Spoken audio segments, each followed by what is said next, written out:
Everyone, thank you all so much for taking the time out of your day, maybe getting up a bit early or taking a break from your emails and everything to join into this webinar. I do really appreciate it.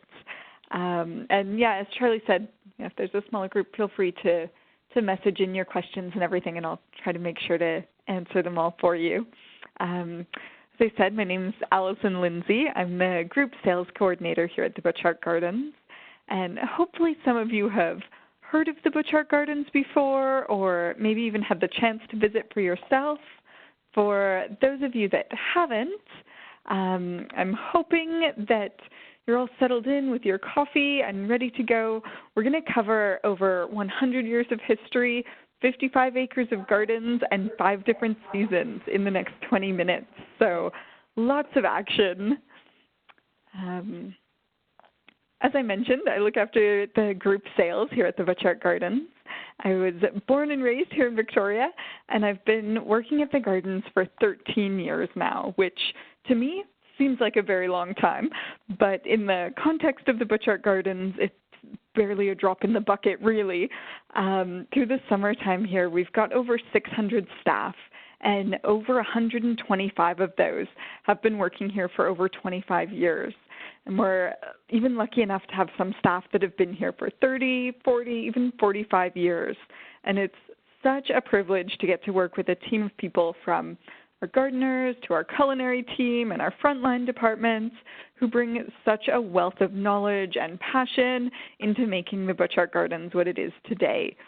I actually started here at the Gardens working in our gift store as a summer job, so more than likely I had the chance to help out some of your clients from Australia when they visited the Gardens, and I'm so thrilled to get to speak with you all today and share the amazing things happening at the Butchart Gardens and help you get some ideas to ensure that your guests have a really memorable experience when they visit here. Now, we do have a lot of ground to cover today, so we're going to start out by making our way over to Victoria in British Columbia. We're out on the west coast of Canada there, and the Butchart Gardens are actually located just outside of downtown Victoria on Vancouver Island. So I wanted to start off with a little bit of information about Victoria, and I think I saw on your webinar schedule there that you will be having one a bit later in the year from Destination Greater Victoria. So they'll have loads of specific information on the city and all the awesome things to do there for you in a little bit. But just to give you kind of the synopsis here, Victoria is the capital city of British Columbia, and it started off as a fort in the 1840s, and it's now home to our provincial government, universities, as well as our technology, marine, and of course tourism industries. Today, the area has a population of 390,000, and Vancouver Island, where Victoria is located, has a population of almost 800,000.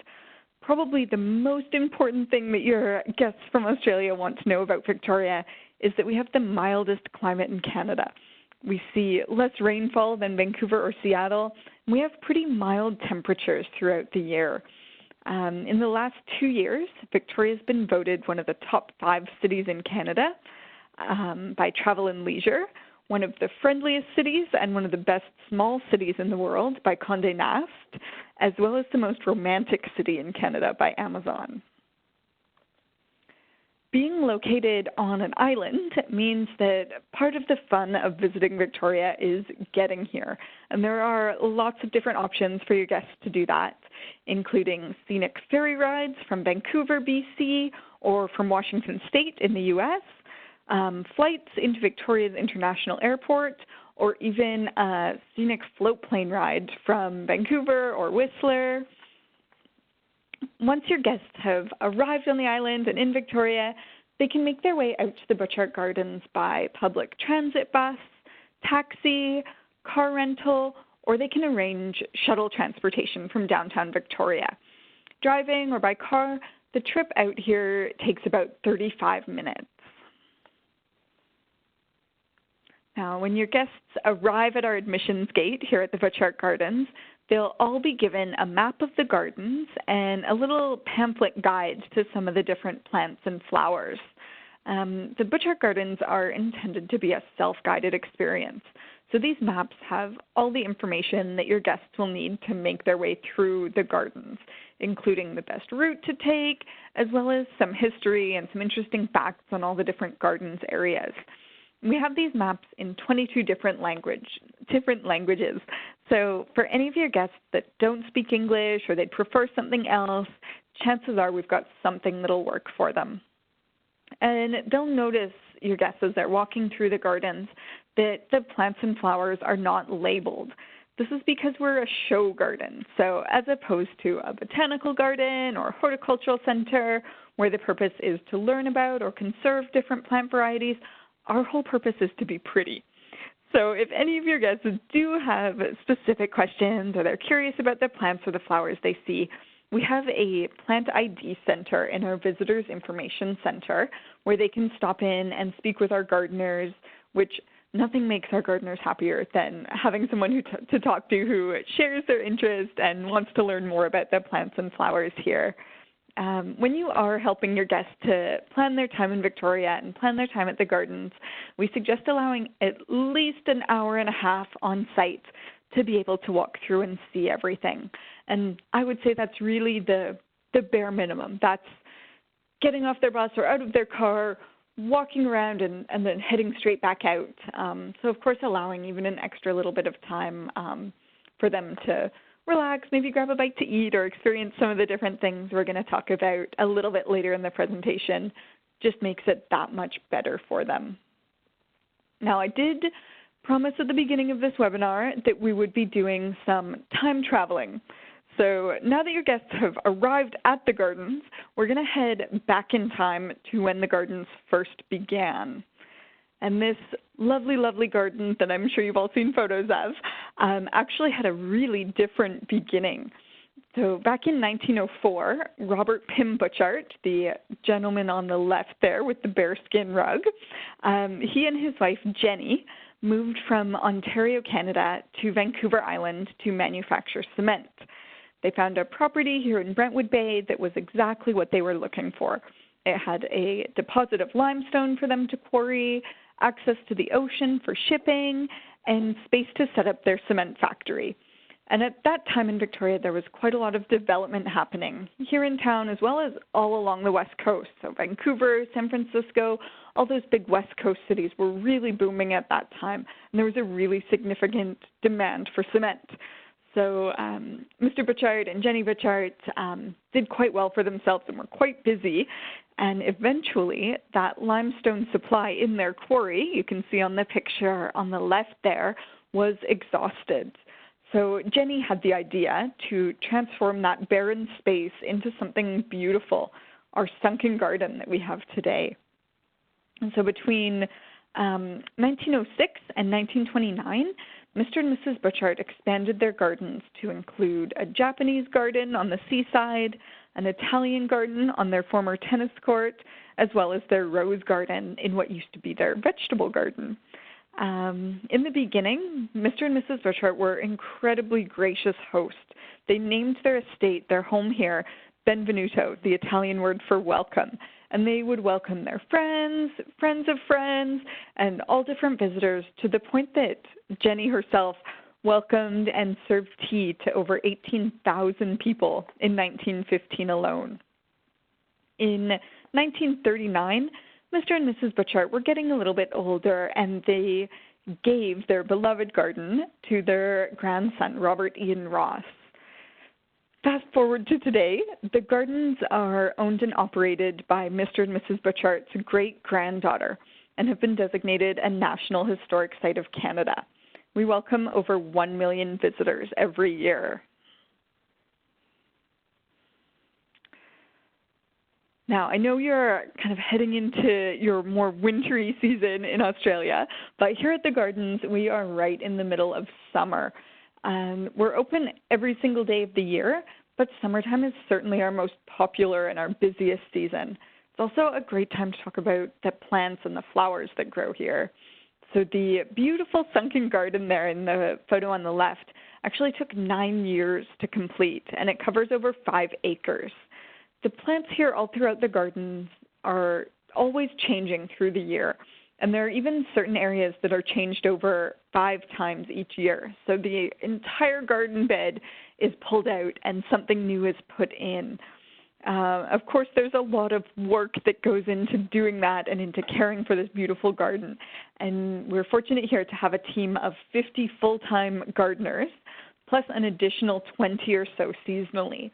The gardens themselves, the public areas that your guests would be walking through, cover about 55 acres of a 135-acre estate, meaning that behind the scenes, we're able to have 26 greenhouses where we produce about 80% of all of the plants and things that you would see out in the gardens, as well as a really fantastic composting program and our own carpentry, maintenance, painting, plumbing workshops, graphic art studio. You name it, we try and do as much as we can on site here at the gardens.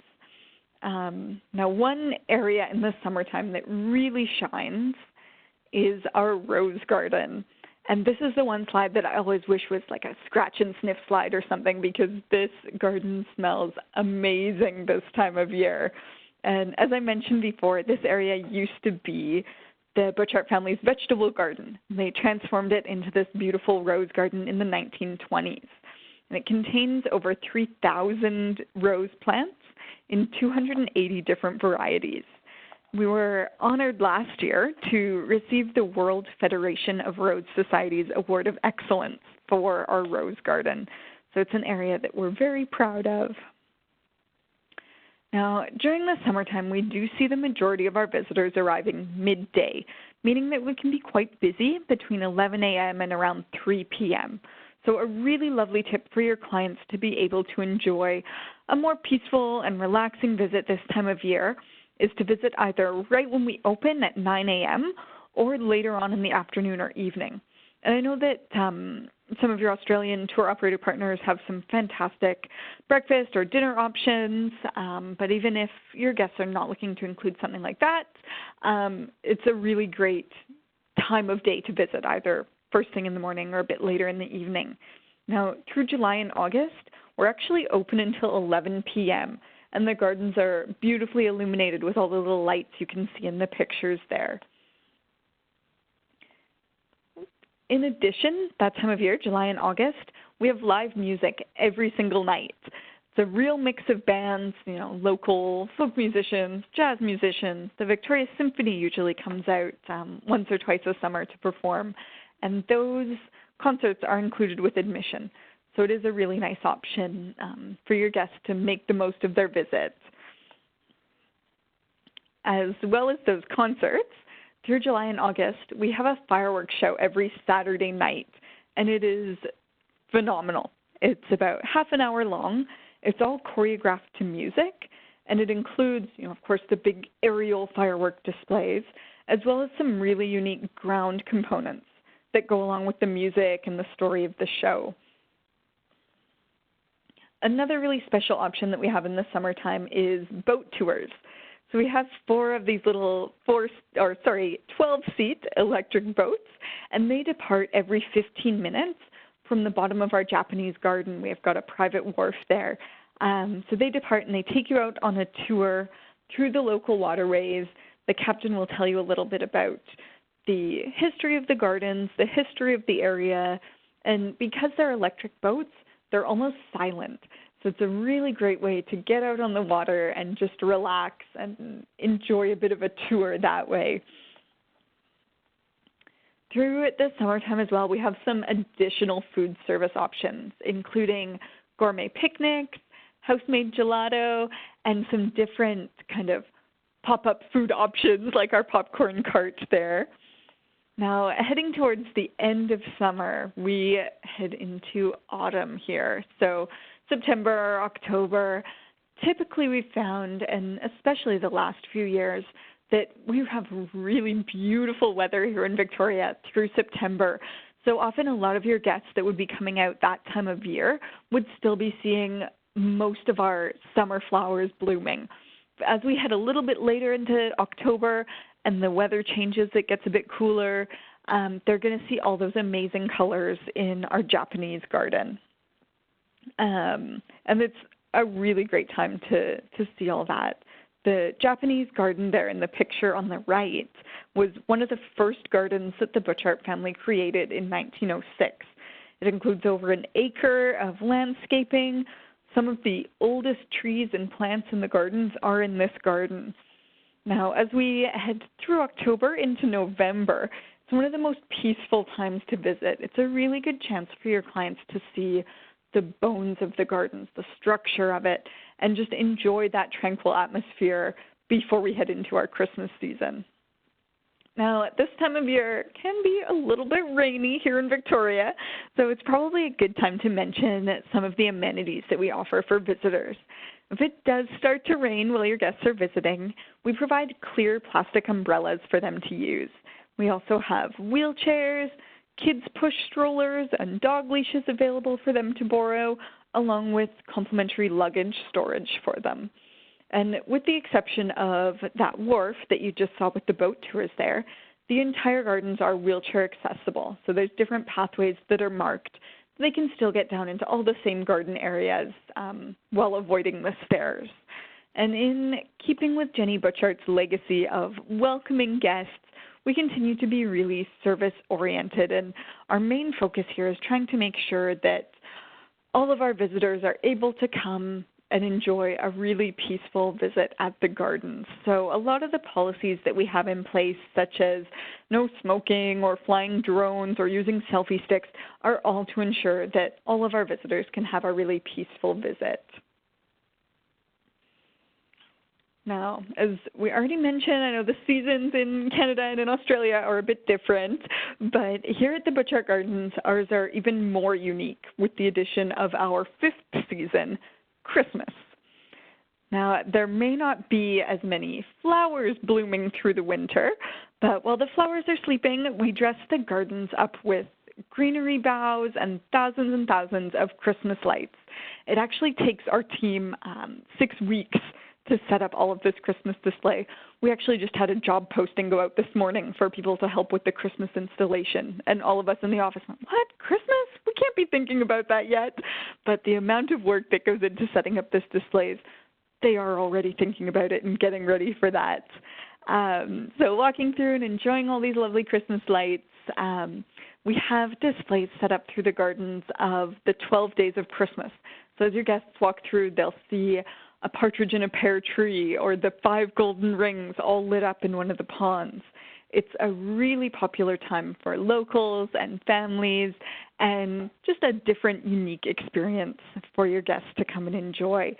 And in addition to obviously walking through and enjoying the festive atmosphere, your clients can also enjoy nightly performances by traditional Christmas carolers, a festive brass band, as well as seasonal menus in all our restaurants. Another highlight of this season is outdoor ice skating, which is a bit of a novelty for us in Victoria with our warm, mild climate. But we set up our real ice skating rink every year, and we've got skates available for people to rent if they do need to borrow those.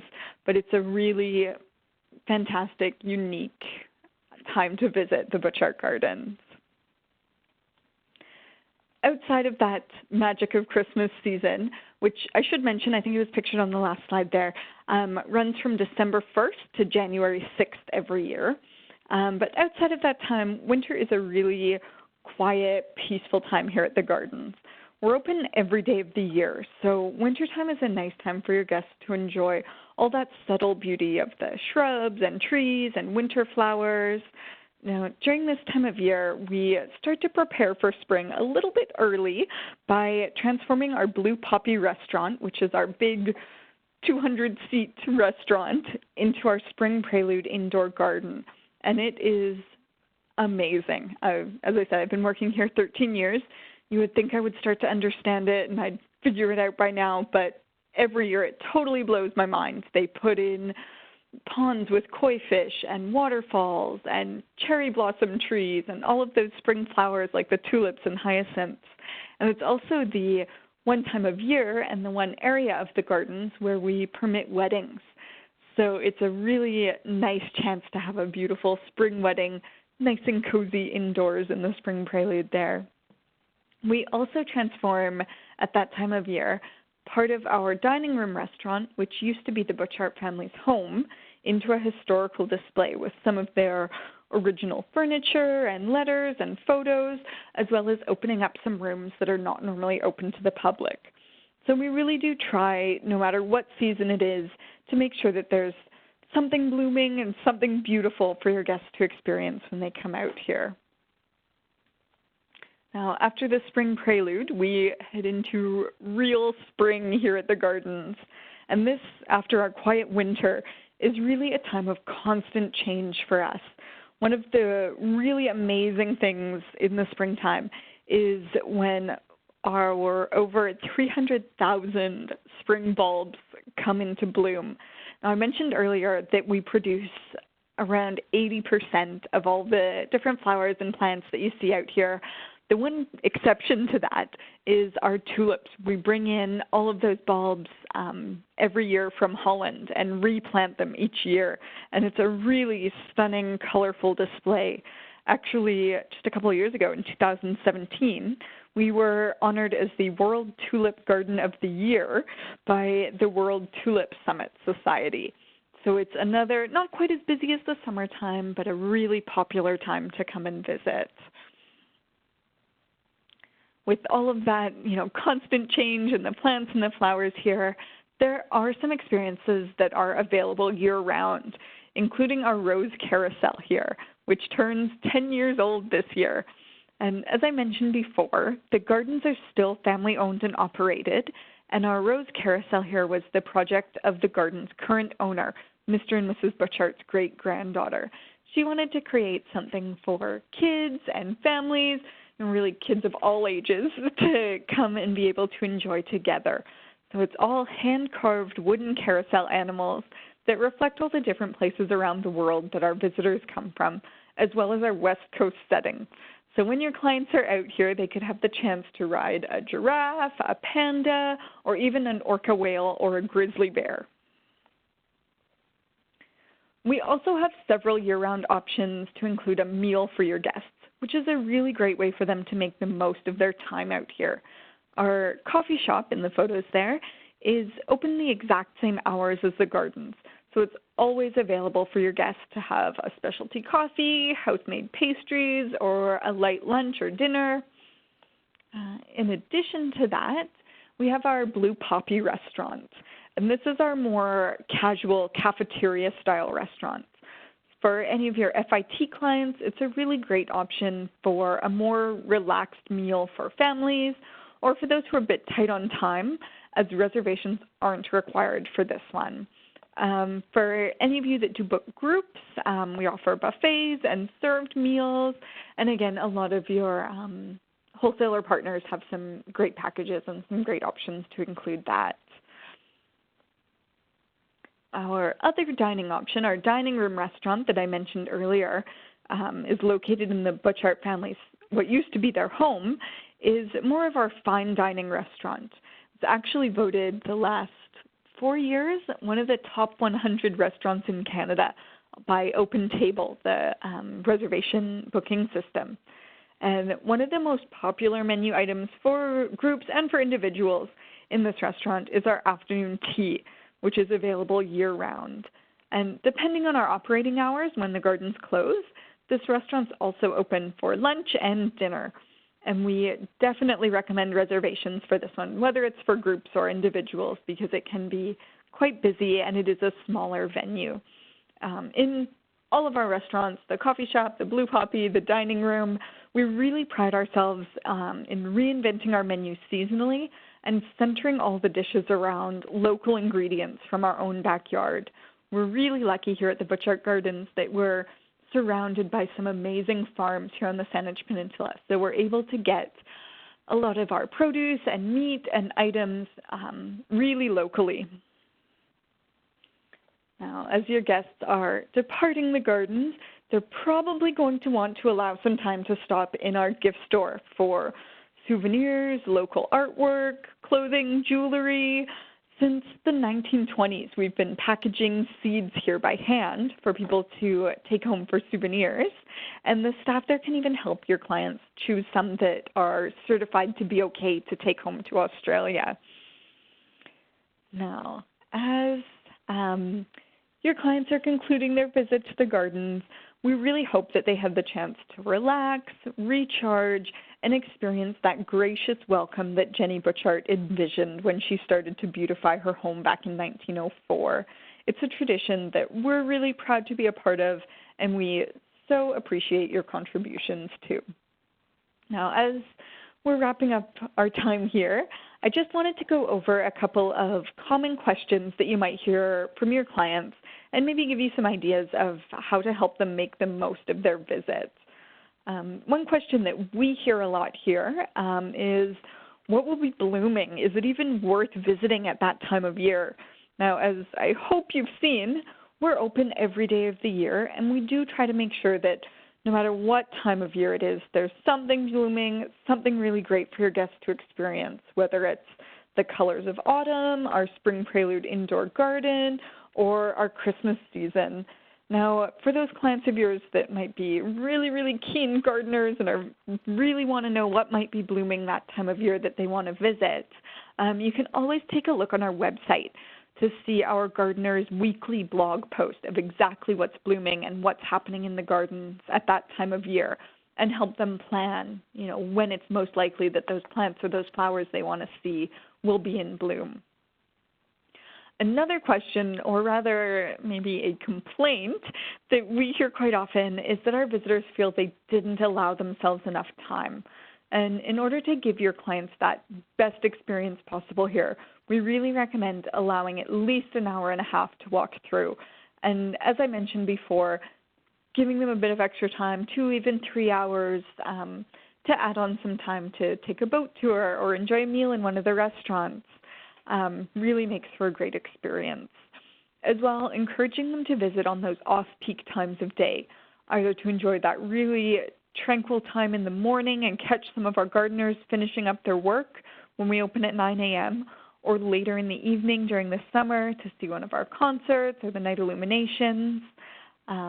Both of those are really great options. Now, of course, if you're working with a client and you have some specific questions or something that you're not sure about, we're always happy to share some information and hopefully help you plan a really great visit for your guests. So don't hesitate to reach out, either give us a call or an email. Now, as we're kind of finishing up here, there is a pop quiz, so hopefully you've all been listening carefully and studying up about the Butchart Gardens. There's going to be multiple choice, there's an essay format question, and if you can send me over your answers by email by Friday morning, I'll choose one winner to receive a Butchart Gardens prize package. So here are your pop quiz questions. So question number 1. What dates are the Butchart Gardens closed to the public? A, wintertime. B, never. C, only on Christmas Day. And number 2, the essay question. What experience would you be the most excited to include in your own visit to the Butchart Gardens? So give those questions a mull over. I'll leave that slide up for a little bit, and then my email address is on the next one. So don't panic. I will be switching it over to that in a moment. But if you do have any questions or anything, as I said, or anything we didn't have time to cover, please don't hesitate to get in touch. I will be sending you all a follow-up email a little bit later with some extra information. But I really do appreciate you all taking the time out of your day to join for this. And I want to pass on a big thank you from all of us at the Butchart Gardens for your continued support in helping us to carry on Mrs. Butchart's legacy of welcoming visitors from all over the world to come and experience this beautiful garden. Now, I know we do have a bit of time, so I'm going to pass it back to Charlie if you all have any questions. Alison, thank you so much. Such a wonderful presentation. As you said, they really are living the legacy of the Butchart family. It really is a welcoming, friendly place, and so amazing. Everybody, the floor is open for questions. Please do type them in if you have any. I also was reiterating that, I think I mentioned I had an hour on a fam tour at the Butchart Gardens a few years ago, and that definitely wasn't enough, and I'm not sure that an hour and a half would be enough either, so definitely plan for a lot longer to enjoy everything and take your time. Alison, we talked a bit earlier about the varying opening times throughout the year. Of course, it's amazing how late you stay open in July and August. Could you just talk us through maybe some of the other times of year? Yeah, so our admission hours change with the seasons, so they're changing actually quite often. The one consistent thing is that we open at 9 a.m. every day but Christmas. We open a little bit later on Christmas Day, but our closing time will change throughout the year. So as we said before, through the summertime, July and August, we're open until 11 o'clock at night. Christmas time, we're open a little bit later again. We're open until 10 o'clock at night. And then through the spring and the autumn, our hours change actually fairly frequently. With the earliest time in January and February, we actually close at 4:30. In April and May, we close at 6 p.m. So the best bet really is to take a look on our website. All the hours are listed on there, so you can take a look and help your clients figure out the best time to come out and visit.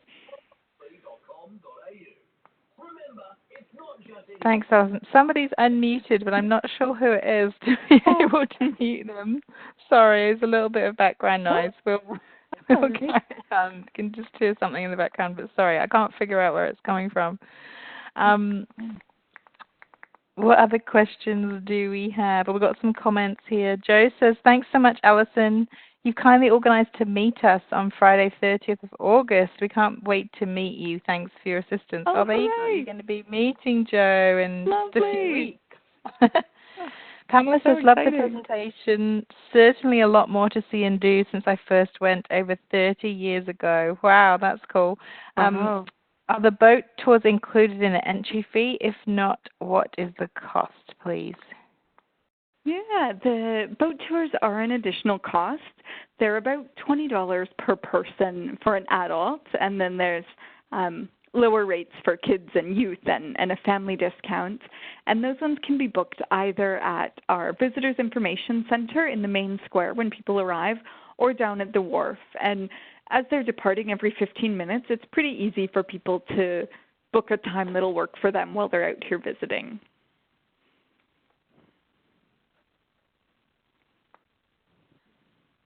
Thank you. Kirsten says, beautiful gardens. I can't wait to visit. Do people need to pre-book prams, luggage, storage, wheelchairs, etc.? If so, can they do this online, and how far in advance should they book? Thanks, Kirsten. Yeah. They actually don't need to book at all. All of those things are just available on a first-come, first-served basis at our Visitors Information Center. And honestly, in the time that I've been working here, we've never had a situation where we've run out of wheelchairs or run out of something when people needed them. Now, the wheelchairs that we do have available are those manual push kind of standard wheelchairs. If you do have any guests that need like an electric scooter, we do have a company here in Victoria that we work with that we'd be happy to put you in touch with that can rent one of those motorized scooters and have them delivered here to the gardens for your guests. It's not something that we have available on site, but we've been working with that company for ages, and it's a pretty seamless procedure to have them, rent one and have it dropped off for your guests. Oh, that's fantastic. You've literally thought of everything. So just to try. Make it easy for everybody to come.